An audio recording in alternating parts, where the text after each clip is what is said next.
రాముడు అనే ఇది అని చెప్పేసి ప్రతి వాడిని భుజంలో చేసి వాడుకున్నటువంటి నాయకుడి మాట్లాడుతున్నటువంటి నాయకుడు మన ఎమ్మెల్యే గారు. కనుక మనం ప్రతి నిత్యం కూడా రాధా గారు కొంచెం మృదు స్వభావంగా మాట్లాడతారు. అది రాధా గారిని మీ నాయకుడిదే ఉంది. ముఖ్యంగా మన జగన్మోహన్ రెడ్డి గారు ప్రతిదీ కూడా ఆయన్ని ఎదుర్కొంటున్నటువంటి ఈ తరుణంలో మనం ఆయనకు తోడుగా ప్రతి ఒక్కరం కూడా చేయి కలిపి అక్కడ రాష్ట్ర నాయకులకి ఇక్కడ స్థానిక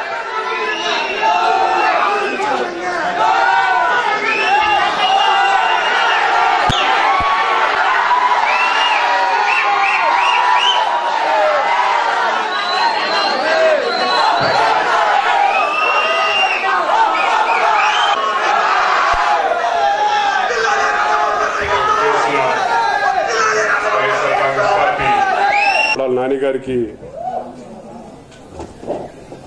ధన్యవాదాలు తెలియజేసుకుంటున్నాను.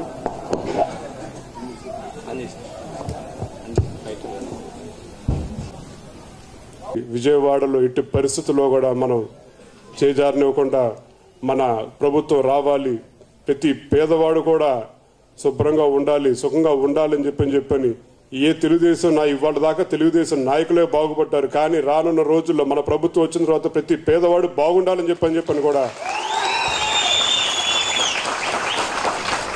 ఇవాళ ఎంత మహా అయితే 10 మందో 20 మందో 50 మందో బాగుపడి ఉంటారు. కానీ జగన్మోహన్ రెడ్డి గారు ముఖ్యమంత్రి అవుతే, వైఎస్ఆర్ కాంగ్రెస్ పార్టీ అధికారంలోకి వస్తే ప్రతి ఒక్క పేదవాడు బాగుంటాడని చెప్పని కూడా మాకు పూర్తి స్థాయి నమ్మకం ఉంది. కాబట్టి మేము అందరం జగన్మోహన్ రెడ్డి గారి నాయకత్వంలో అందరూ కలిసికట్టుగా పోరాటం చేస్తూనే ఉన్నాం. మరొకసారి నాకు ఇవాళ నాని గారు వచ్చారు, నాని గారు కూడా సందేశం తెలియజేస్తారు. మేమందరం జగన్మోహన్ రెడ్డి గారిని చాలా దగ్గర నుంచి చూసాం. జగన్మోహన్ రెడ్డి గారి గురించి తెలుగుదేశం వాళ్ళు కొన్ని చెప్తూ ఉంటారు. ఆయన ముందు చేతులు కట్టు నుంచోవాలి, పైన గుండి పెట్టుకోవాలి,